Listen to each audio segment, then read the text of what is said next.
सारी सर्दी बारिश में लाखों की तादाद में लोग किसान आंदोलन में शामिल हैं। इस दौरान 11 राउंड बातचीत के सरकार और किसान के बीच बेनतीजा बातचीत के 11 राउंड हुए। फिर भी आज जो स्थिति है,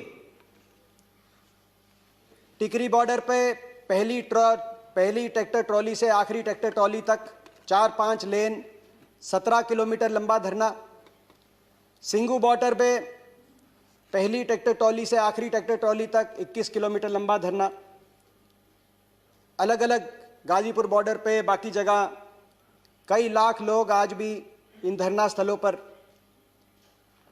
विश्वास रखे, अपने मन में शांति और संयम से बैठे। पिछले इन 72 दिन में इन धरनों स्थलों से 194 किसानों के शव, जिन्होंने अपनी जान कुर्बान कर दी, शहादत दे दी, अपने अपने गांव में वापस लौटे। ये वो लिस्ट है। कोई पूछ रहा था कि कौन है, गांव का नाम है, परिवार का नाम है, उनका कौन सा भाई चीन की सीमा पे तैनात है, कौन सा भाई पाकिस्तान की सेना पे तैनात है, उनके नाम मैं रखना चाहता हूं। मैं इसको सभा पटल पे रखना चाहूंगा। यमुनानगर के स्वर्गीय रणदीप सिंह गुंदियाना गांव के, गड्डी गुजरान करनाल के स्वर्गीय राजेश चहल, जिसका भाई आज भी लद्दाख में तैनात है, पाई के स्वर्गीय अजय ढुल, बड़ौदा गांव के भाई स्वर्गीय भाई अजय कुंडू, जिनके मैं घर गया, लगभग इनके परिवारों से मिलने गया, जिनके घर पे एक उनकी विधवा और 3 बच्चे। विधवा इतनी पढ़ी लिखी भी नहीं है, कोई नौकरी कर पाएगी। 3 लड़कियां हैं, तीनों अभी स्कूल में अनमैरिड हैं। कैसे उनकी शादी होगी, कैसी व्यवस्था होगी? बेटी बचाओ बेटी पढ़ाओ का नारा देने वाली सरकार, उनकी बेटियों को कौन बचाएगा, कौन पढ़ाएगा? सैकड़ों जान चली गई, मगर सरकार के मुंह से संवेदना का एक अक्षर नहीं निकला। आज मैं देख रहा था कि मैंने सभी भाजपा की तरफ से जो लोग बोले, उनके वक्तव्य को ध्यान से सुना। इन 194 परिवारों के लिए कोई संवेदना के शब्द की बात तो दूर की बात है, जिक्र तक नहीं हुआ। ज्योतिरादित्य सिंधिया जी बोल रहे थे, 15 साल तक मेरे साथ लोकसभा में थे, उन्होंने एक किसान का जरूर जिक्र किया 26 जनवरी को, जिसने अपनी जान गंवाई। प्रचंड बहुमत का अहंकार भी दिखाई दिया, कहा कि लोग हमारे साथ हैं, मगर इन इलाकों के अंदर जनता का विश्वास ये सरकार खो चुकी है। इसका अंदाजा इस बात से लगाया जा सकता है कि हरियाणा में मुख्यमंत्री अपने गृह क्षेत्र में या उप मुख्यमंत्री अपने गृह क्षेत्र में को कार्यक्रम भी नहीं कर पाएंगे, ना कर पा रहे। उपचुनाव के बाद उपचुनाव हरियाणा के अंदर सरकार को हार का मुंह देखना पड़ रहा है, जबकि 4 साल सरकार के बाकी हैं। जनता का विश्वास कितना इस सरकार के पास है? मैं सभापति महोदय कहना चाहता हूं, ये जो धरने टिकरी बॉर्डर पे, सिंगू बॉर्डर पे, ये मेरा गृह क्षेत्र है, मैं वहीं से आया हूं। मैं इन धरनों पे गया हूं, एक एक ट्रॉली के अंदर झांक के मैंने किसान से बात करी है, मैं इन घरों में गया हूं। मुझे आपका संरक्षण चाहिए। मैं सदन के बीच में सच्चाई रखना चाहता हूं, केवल सच्चाई रखना चाहता हूं। ये स्थिति में हम कैसे पहुंचे? 5 जून 2020 को कोरोना आपदा के बीच में अध्यादेश जिनकी आवश्यकता तब होती है जब इमरजेंसी सिचुएशन हो, जैसे अभी कहा डेरेक ओब्रायन जी ने। सामान्यतः सदन, दोनों हाउस कोई भी किसी भी बिल को पास करते हैं, राष्ट्रपति जी हस्ताक्षर करते हैं और एक्ट बनता है। अध्यादेश जब राष्ट्रपति जी के हस्ताक्षर से एक्ट कानून लागू हो जाए और उसके बाद दोनों सदनों को केवल एक रबर स्टैंप की तरह उसको पारित करने के लिए प्रयोग किया गया। आंदोलन शुरू हो गया पंजाब में, 6 महीने तक आंदोलन चलता रहा। हरियाणा और पंजाब में कहीं पिपली में लाठीचार्ज हुआ, तो कहीं पंजाब के एक एक टोल पे किसान बैठा मगर उनकी सुनवाई नहीं हुई और 6 महीने के बाद शांतिपूर्ण तरीके से वो किसान उठकर उन्होंने फैसला किया कि रामलीला ग्राउंड में जाके धरना देंगे। आज कुछ लोग पूछते हैं कि यातायात की इतनी परेशानी हो रही है, बॉर्डर्स पे बैठे हैं। ये बॉर्डर्स पे बैठने नहीं चले थे, ये रामलीला ग्राउंड वही रामलीला ग्राउंड जहां सभी राजनीतिक दलों को अधिकार है, जहां देश की सरकार के विरोध में बड़े बड़े आंदोलनों की गवाही वो रामलीला ग्राउंड देता है। जयप्रकाश नारायण आंदोलन से लेकर अन्ना आंदोलन तक वहां बैठ के धरना देने के लिए आना चाहते थे। शांति प्रिय तरीके से चले। हरियाणा की सीमा में जैसे ही आए, कोई प्रोवोकेशन नहीं था। हरियाणा की सरकार ने हमलावर हो गई। हरियाणा की सरकार सोचा था, उस समय किसान केवल शांति से जा रहे थे, सोचा था रोक लेंगे, मगर ये वही खून है जो देश की सीमा पर दुश्मन की गोली और गोलों के सामने छाती अड़ाए खड़े हैं, उनसे पीछे नहीं हटते। सरकार की लाठियों से, आंसू गैस से और वाटर कैनन से पीछे नहीं हटने वाले थे। चलते बढ़ते गए, दिल्ली की सीमा पे आए।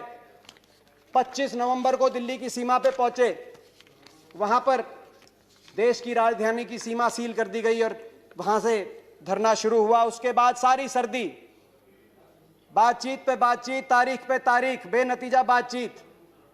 और आखिरी दौर में भी जब 11वां राउंड हुआ तो सरकार ने बातचीत एक तरफा अपनी तरफ से बंद करी और अपमानित करके 5 घंटे तक बैठे रहे सारे किसान संगठनों के प्रतिनिधि। और 5 घंटे के बाद उनको बताया गया टेलीफोन पे कि सरकार की तरफ से बातचीत समाप्त हो चुकी है।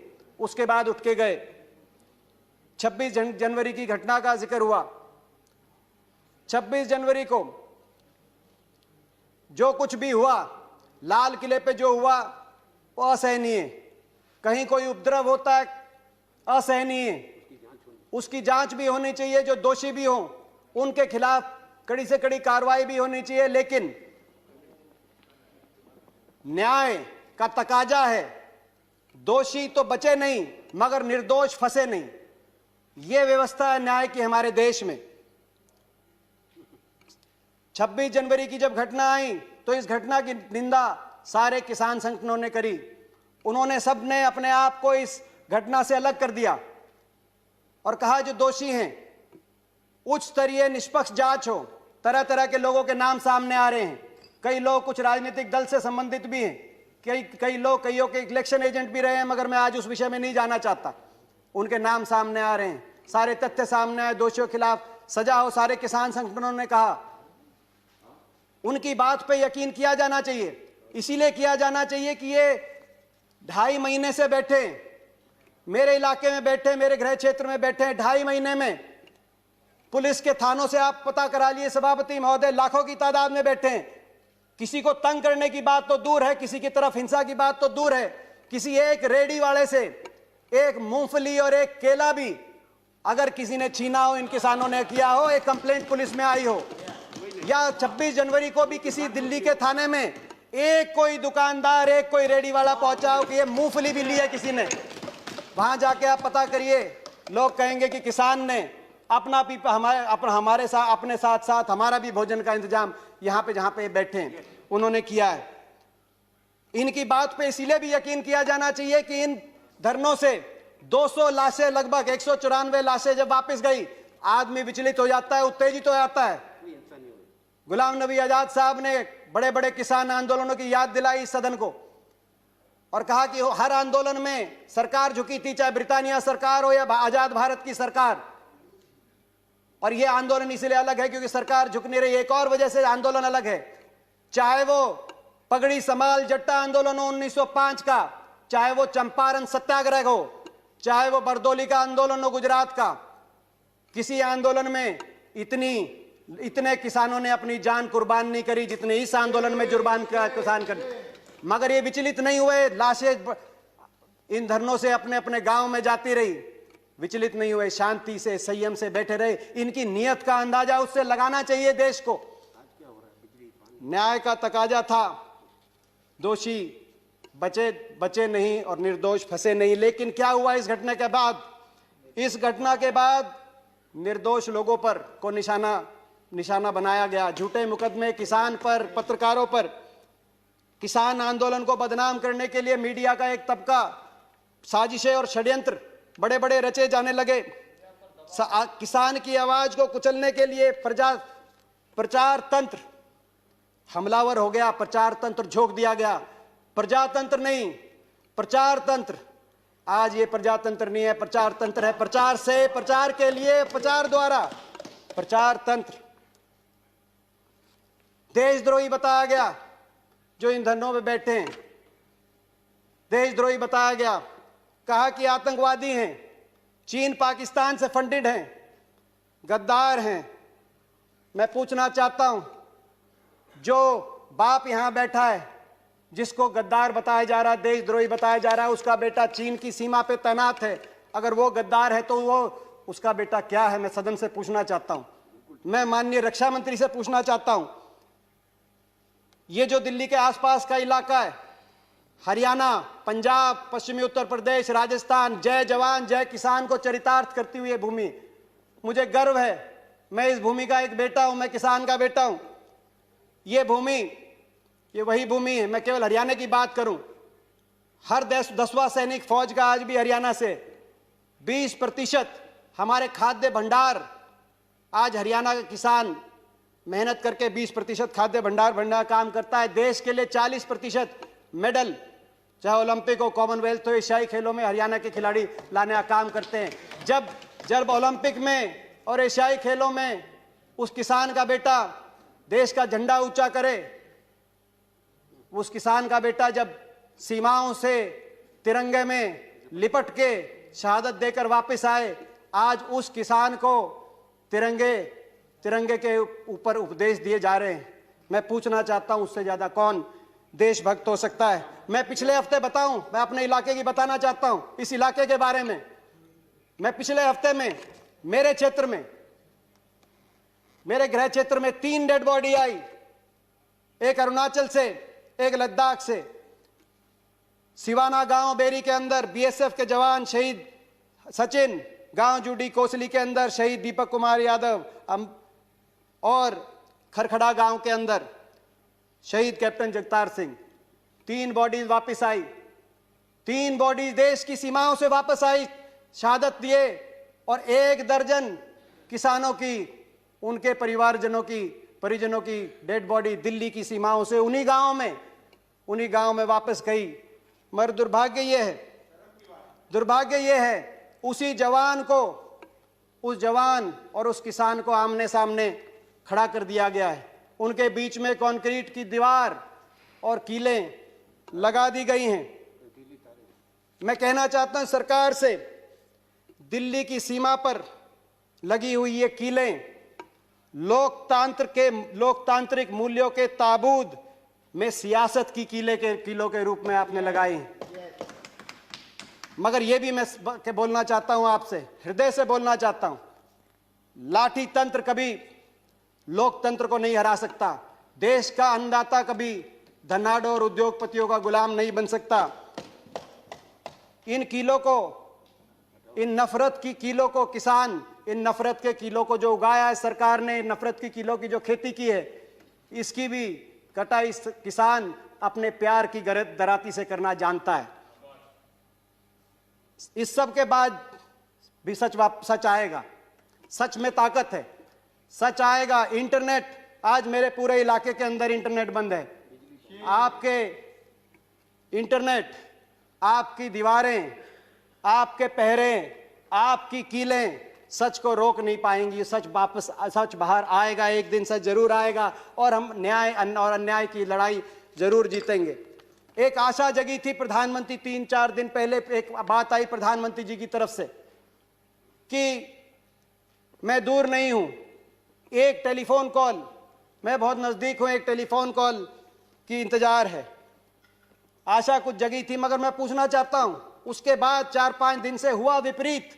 जैसे ही प्रधानमंत्री जी ने यह कहा, अगले दिन सीमेंट की मोटी मोटी दीवारें, 15-15 बैरिकेड लेयर की बैरिकेडिंग, हजारों की तादाद में हथियारों से लैस पुलिस बल, और यहां तक कि इंटरनेट, मेट्रो, बिजली, पानी और शौचालय की जो टेम्परेरी टॉयलेट लगे हुए थे, वो फैसिलिटी भी वहां से अगले दो प्रधानमंत्री जी के बाद के तुरंत बाद हटा दी गई। शौचालय, स्वच्छ भारत का नारा देने वाली सरकार, जहां इन धरनों से लाखों किसान जहां डटे हुए हैं, वहां से शौचालयों को भी हटवाने का काम कर रही है। दुश्मन की फौज को भी सरेंडर कराते हैं, वहां भी पानी का और शौचालय का इंतजाम कराते हैं।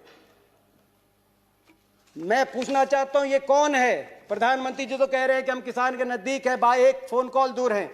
मैं पूछना चाहता हूं, कौन है जो मगर प्रधानमंत्री जी और किसान के बीच में दूरियां पैदा कर रहा है पिछले 3-4 दिन में? ये किसान देश की राजगद्दी पे कब्जा करने नहीं आए। ये किसान क्या मांग रहे हैं? ये केवल ये मांग कह रहे हैं कि जो सरकार ने दिया उसको भी लौटाना हम चाहते हैं। जो जिस हाल में हम थे, जो हमारे पास बचा था, उनको इन 3 कानूनों के माध्यम से ना छीनो, केवल ये गुहार करने आए हैं। किसान आखिर आपसे क्या मांग रहा है? एमएसपी को बचाने की और उसको मजबूत करने की लड़ाई किसान लड़ रहा है। वही एमएसपी जो संविधान सभा में 1948 में सबसे पहले मेरे स्वर्गीय दादाजी चौधरी रणबीर सिंह जी ने जिसकी मांग करी थी कि किसान को न्यूनतम समर्थन मूल्य उसकी फसल पे देना पड़ेगा, किसान को बचाना है, तो उस एमएसपी को मजबूत करने, उस एमएसपी को बचाने के लिए किसान लड़ाई लड़ रहा है। उस एपीएमसी और उस मंडी व्यवस्था को बचाने के लिए किसान लड़ रहा है, जो चौधरी छोटू राम ने 1938 में जॉइंट पंजाब, पेशावर से पंजाब तक, पेशावर से पलवल तक जब एक राज्य था, उस समय जब मंडी व्यवस्था बनी थी, उस मंडी व्यवस्था को मजबूत करने के लिए किसान लड़ाई लड़ रहा है। उस उपभोक्ता को बचाने के भी लिए लड़ाई लड़ रहा है, जो एसेंशियल कमोडिटी एक्ट से जो भंडारण, असीमित भंडारण। माननीय दीपेंद्र जी, कंक्लूड करिए, आपका समय हो गया। ऑलरेडी समय अधिक हो गया। हाँ, समय अधिक हो गया। तो उस उपभोक्ता को बचाने के लिए भी लड़ाई लड़ रहा है। जो उपभोक्ता, जो असीमित भंडारण, जमाखोरी की छूट के बाद किसान कह रहा है कि मुझसे अगर आप सस्ते में खरीद कर उसको भंडारण करके और उपभोक्ता को बहुत महंगे में बेचेंगे, तो जो मुनाफाखोरी होगी उससे उपभोक्ता को भी बचाना है। उस उपभोक्ता के लिए भी किसान लड़ाई लड़ रहा है। किसान ये लड़ाई लड़ रहा है। आज किसान इनके साथ साथ अपने स्वाभिमान, अपने आत्मसम्मान की भी लड़ाई लड़ रहा है। मैं सदन के माध्यम से इस सरकार से एक किसान के बेटे होने के नाते हाथ जोड़ के मैं कहना चाहता हूं, स्थिति गंभीरता समझे। अपनी प्रजा की बात मानने से कोई शासक छोटा नहीं होता। अपनी प्रजा की बात मानने से कोई सरकार, किसी सरकार की हार नहीं होती। किसान की बात समझे, किसान के इन 3 कानूनों को वापस ले सरकार। किसान के ऊपर झूठे मुकदमे जो बने, उन मुकदमों को सरकार वापस ले और बड़ा दिल दिखाए। मैं कंक्लूड करता हूं अभी। उन मुकदमों को भी वापस ले सरकार, बड़ा दिल दिखाए। सरकार को बड़ा दिल दिखाना पड़ेगा ताकि देशभक्त किसान के दिल में कोई अविश्वास पैदा ना हो, कोई अविश्वास पैदा होने की गुंजाइश ना हो। मैं इसके साथ साथ ये भी कहना चाहता हूं, जिस तरीके से इस आंदोलन को बदनाम करने के रंग दिए गए, मैं एक उदाहरण देके प्लीज एक उदाहरण देके मैं अपनी बात खत्म कर रहा हूं। मेरी पार्टी का टाइम है। एक उदाहरण देके अपनी बात खत्म कर रहा हूं। एक अखबार में, आज एक अखबार में बात छपी है, दैनिक भास्कर अखबार में। अंदाजा लगाएं आप कि कौन बैठे हैं। मुझसे पूछा गया अभी कि कौन बैठे हैं यहां पर। कहा गया बीजेपी की तरफ से। फिक्र, बड़ौदा के 78 साल के पति का हाल जानने आंदोलन में पहुंची रामरती। 54 दिन के बाद पति को देखकर छलके आंसू। बोली, बालका के बाबू तू ठीक से? 54 दिन। मैं सरकार को कहना चाहता हूं, किसानों की बात माने हाथ जोड़कर, और आत्ममंथन भी करे सरकार। यह आत्ममंथन का भी समय है सरकार का। आप आत्मनिर्भर की बात कर रहे हैं। अभी बोल रहे थे कि भाई किसान के लिए क्या किया। ये वही किसान है। आजादी के समय 30 करोड़ का पेट पालने के लिए बाहर से आपको लाना पड़ता था ना। आज 135 करोड़ देश का पेट पालने का काम। सभापति, मुझे आखिरी वाक्य। 135 करोड़ देश का पेट पालने का काम सरकार, ये किसान करते हैं, और फिर भी एक्सपोर्ट की गुंजाइश रखते हैं। आत्मनिर्भर इन्होंने बनाया है। आत्मनिर्भर बनाने की आप बात करते हो। मैं चेतावनी देके आपको अपनी बात समाप्त करता हूं। आत्ममुग्ध सरकारें, भूपेंद्र जी आप तो हिंदी के ज्ञाता हैं, आत्ममुग्ध सरकारें आत्मनिर्भर भारत का निर्माण नहीं कर सकती है, चेतावनी मैं देना चाहता धन्यवाद, हूं। और धन्यवाद, एक वाक्य के धन्यवाद, साथ अपनी बात धन्यवाद। खत्म करता हूं। जय जय जवान, जय किसान, जय हिंदुस्तान। धन्यवाद दीपेंद्र जी। Honourable Shri Vinay Viswam ji. Tomorrow, sir. Tomorrow. Please continue. No, sir. No, sir. Please No, continue. no. You have 5 minutes. No, no, Speak like- today, from a- then tomorrow. Okay, then okay. Yes.